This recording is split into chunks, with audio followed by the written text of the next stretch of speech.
ഞാൻ സത്യസന്ധമായി പറഞ്ഞോട്ടെ, ഞാൻ നിങ്ങളോടൊരു കാര്യം ചോദിച്ചോട്ടെ, ഞാനിത് വ്യക്തമായി വിശദീകരിച്ചോട്ടെ, എന്തെങ്കിലും ഒരു കാര്യം ചെയ്തോട്ടെ എന്നാണ് ഇവിടെ ചോദിക്കുന്നത് അല്ലെ. പെർമിഷൻ ചോദിക്കുകയാണ്, അനുവാദം ചോദിക്കുകയാണ്. ഞാൻ ഇങ്ങനെ പറഞ്ഞോട്ടെ, ഞാൻ ഇങ്ങനെ ചോദിച്ചോട്ടെ, ഞാൻ ഇങ്ങനെ വിശദീകരിച്ചോട്ടെ.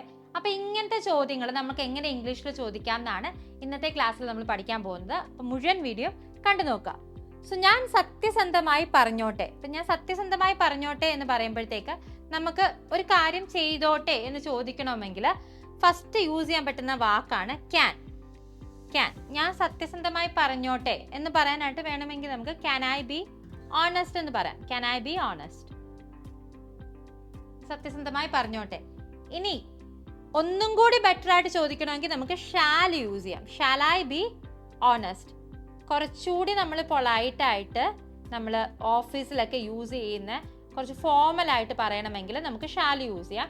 കുറച്ചുകൂടി കാഷ്വൽ ആയിട്ട് സംസാരിക്കുമ്പോൾ, ഫ്രണ്ട്സിൻ്റെ കൂടെ ഫാമിലിയുടെ ഒക്കെ സംസാരിക്കുമ്പോൾ, കൂടെ പഠിക്കുന്ന സ്റ്റുഡൻസിൻ്റെ ഒക്കെ കൂടെ സംസാരിക്കുമ്പോൾ നമുക്ക് ക്യാൻ യൂസ് ചെയ്യാം. സോ ഞാൻ സത്യസന്ധമായി പറഞ്ഞോട്ടെ, ക്യാൻ ഐ ബി ഓണസ്റ്റ് അല്ലെങ്കിൽ ഷാൽ ഐ ബി ഓണസ്റ്റ്. ഇനി ഞാൻ നിങ്ങളോട് ഒരു കാര്യം ചോദിച്ചു കൊള്ളട്ടെ അല്ലെങ്കിൽ ചോദിച്ചോട്ടെ. ഇവിടെ നമ്മൾ പെർമിഷൻ ചോദിക്കുകയാണ്. അപ്പം ചോദിച്ചോട്ടെ എന്ന് എങ്ങനെ ചോദിക്കുക? ക്യാൻ. ഇനി ഞാൻ ചോദിച്ചോട്ടെ എന്നല്ലേ, ക്യാൻ ഐ. ചോദിക്കുക എന്നുള്ളതിന് നമ്മൾ എന്താ ഇംഗ്ലീഷിൽ പറയാ? ആസ്ക് എന്നുള്ള വാക്കാണ് യൂസ് ചെയ്യുക. ആസ്ക്, ചോദിക്കുക, ask. So can I ask you something. Can I ask you something. ഞാൻ നിങ്ങളോടൊരു കാര്യം ചോദിച്ചോട്ടെ, can I ask you something. ഇത് അഗെയിൻ നമ്മൾ കാഷ്വൽ ആയിട്ടാണ് പറയുന്നത്. ഇനി ഫോർമലായിട്ട് ഒരു ഓഫീസിൽ അല്ലെങ്കിൽ നിങ്ങളെക്കാട്ടും കുറച്ചുകൂടി മുതിർന്ന പൊസിഷനിലിരിക്കുന്ന ആൾക്കാരോടൊക്കെ സംസാരിക്കുമ്പോൾ നമുക്ക് എങ്ങനെ സംസാരിക്കാം? Shall I ask you something അല്ലെങ്കിൽ ഷാൽ ഐ ആസ്ക് സംതിങ് എന്നും പറഞ്ഞാൽ മതി. യു അവിടെ ചേർത്തില്ലെങ്കിലും പ്രശ്നമൊന്നുമില്ല. Shall I ask something. ഇനി ഞാനിത് വ്യക്തമായിട്ട് ഒന്ന് വിശദീകരിച്ചോട്ടെ. ഇതെങ്ങനെയാണ് നമ്മൾ ചോദിക്കുക? വ്യക്തമായിട്ട് ഒന്ന് വിശദീകരിച്ചോട്ടെ. അപ്പൊ നമുക്ക് ഇങ്ങനെ ചോദിക്കാം, ക്യാൻ ഐ. വ്യക്തമായി വിശദീകരിക്കാൻ എങ്ങനെ പറയാ? Can I explain. എക്സ്പ്ലെയിൻ എന്ന് പറഞ്ഞാൽ വിശദീകരിക്കുക. ഇത് എന്നുള്ളതിന് ക്യാൻ ഐ എക്സ്പ്ലെയിൻ ദിസ്. വ്യക്തമായി എന്നുള്ളതിന് clearly. Can I explain this clearly. Permission ചോദിക്കുകയാണ്, ഞാൻ ഇങ്ങനെ ചെയ്തോട്ടെ. അല്ലെങ്കിൽ എങ്ങനെ പറയാം? കുറച്ചുകൂടി ഫോർമലായിട്ട് shall I explain this clearly.